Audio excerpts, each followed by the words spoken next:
Ever wondered how the fascinating history of Nepal began? Picture a time around the 6th century BC. In the heart of the Himalayas, an ancient civilization was taking root. Among the earliest inhabitants of these rugged mountains and verdant valleys were a tribe known as the Kirats. These resilient people, braving the harsh conditions of Nepal's terrain, were the first to set the stage for a nation's story. They ruled for about 700 years, leaving an indelible mark on Nepal's cultural and historical landscape. They were not just survivors, but pioneers, carving out a living and a legacy amidst the peaks and fast-flowing rivers. Their rule, though long eclipsed by the sands of time, serves as the bedrock upon which the rich tapestry of Nepal's history was woven. Thus, the foundation of Nepal's rich history was laid by the early civilizations and the Kirats. What if I told you that Nepal's golden age began around the 4th century AD? That's when the Licchavi dynasty came to power, marking a significant era of prosperity and cultural development in the region. The Licchavis are credited with the establishment of a centralized political structure, and under their rule, Nepal witnessed a remarkable flowering of art, culture, and trade. They were great patrons of the arts, and their reign saw the construction of many beautiful temples and sculptures that still stand as a testament to their artistic prowess.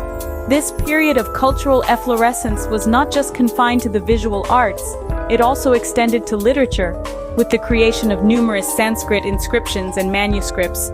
Trade was another area where the Licchavis made significant strides. They established trade relations with Tibet, leading to the exchange of goods, ideas, and cultural practices. This played an instrumental role in shaping the socio-cultural landscape of Nepal, enhancing its economic prosperity and cultural richness. As the sun set on the Licchavi era around the 9th century AD, another power rose to prominence, the Malla dynasty. The Mallas ruled various regions of Nepal from the 12th to the 18th century. Like their predecessors, the Mallas were known for their patronage of the arts and culture. They furthered the growth of architecture, literature, and music, fostering a rich cultural tradition that is still alive and thriving today. The Malla period is also known for the introduction of Newar Buddhism, a unique form of Buddhism that became deeply ingrained in the cultural fabric of Nepal. The Mallas also established the tradition of the Indra Jatra, a grand festival that continues to be celebrated with much pomp and show in Kathmandu. These dynasties played a pivotal role in shaping Nepal's cultural and historical landscape. Their contributions to art, culture, trade, and religious practices have left an indelible mark on the country, shaping it into the vibrant, culturally rich nation it is today. Imagine a king with a vision to unify small principalities into a single powerful kingdom. That king was Prithvi Narayan Shah, the ruler of the Gorkha kingdom in the 18th century. His ambition was grand and his vision was clear: to bring together the fragmented lands of Nepal under one flag, one rule. Prithvi Narayan Shah embarked on a campaign that was as much about diplomacy as it was about war. He strategically allied with some states while taking others by force. His relentless pursuit of unification was marked by numerous battles, each one a stepping stone to his ultimate goal. After years of relentless efforts and strategic maneuvers, his dream was finally realized in 1768, when he successfully unified Nepal into a single kingdom, establishing the Shah dynasty. His remarkable achievement not only changed the course of Nepalese history, but also laid the foundation for the nation's future. King Prithvi Narayan Shah's vision and determination led to the birth of the unified Nepal we know today. Did you know Nepal once had to fight for its territorial integrity against the mighty British East India Company? Under the Shah dynasty, Nepal saw a period of expansion, claiming territories far and wide. However, this rapid growth did not come without its share of conflicts. Nepal found itself in clashes with neighboring powers, most notably the British East India Company and the Tibetans.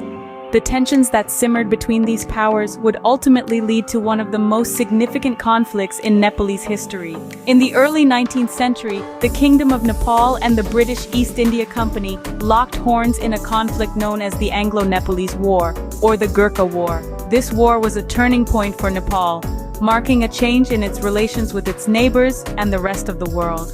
The British, who were expanding their influence in the Indian subcontinent, saw the independent and powerful Nepal as a challenge to their authority. The Gurkha soldiers of Nepal, known for their bravery and skill, gave a tough fight to the British forces.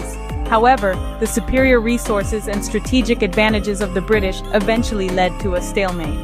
This culminated in the signing of the Sugali Treaty in 1816, which ended the war but came with significant consequences for Nepal. Under the terms of the treaty, Nepal had to cede some of its territories to the British.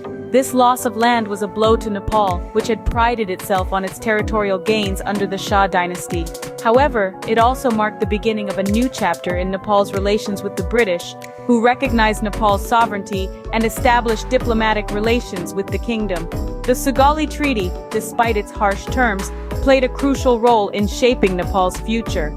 It set the boundaries of the modern state of Nepal and laid the groundwork for its international relations. Despite the odds, Nepal stood firm, protecting its sovereignty during these challenging times. The spirit of the Nepalese people as they navigated through these conflicts and changes is a testament to their resilience and determination. Could you envision a shift of power that would last for over a century in Nepal? As the sun set on the Shah monarchy in the mid-19th century, the dawn of the Rana oligarchy began. This wasn't an abrupt shift, but a gradual transfer of power, with the Ranas cleverly maneuvering themselves into the role of prime ministers, effectively becoming the de facto rulers. For over a century, the Rana rulers held the reins of the kingdom. They maintained a firm grip on power, keeping the Shah monarchs as mere figureheads. However, the winds of change began to blow over the Himalayan nation in the early 20th century.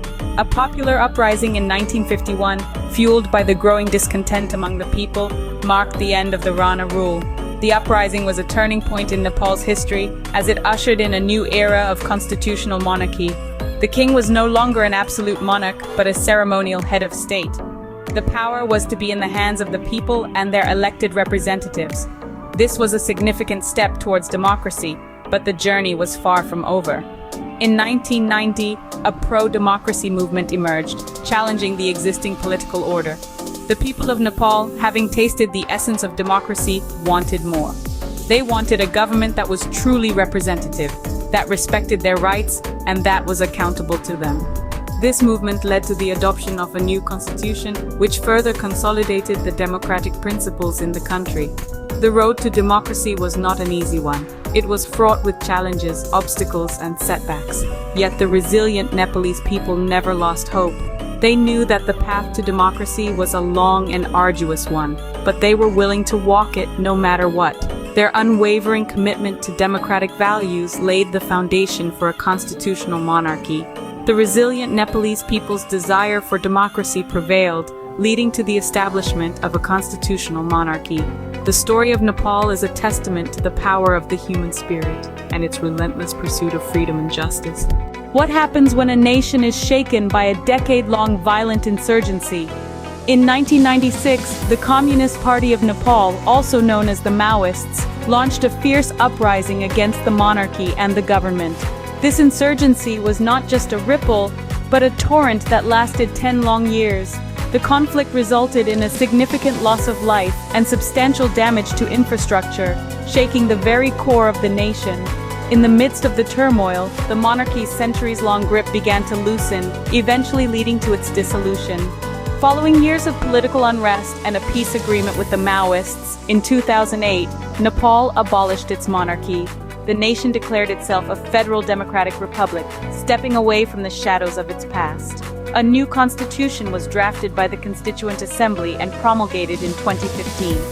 Through tumultuous times, Nepal emerged as a federal democratic republic, marking a new chapter in its history. How does the history shaping Nepal of yesterday reflect in the Nepal of today?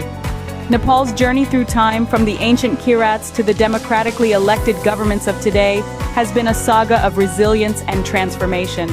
Today, the nation grapples with political instability, a byproduct of a turbulent past.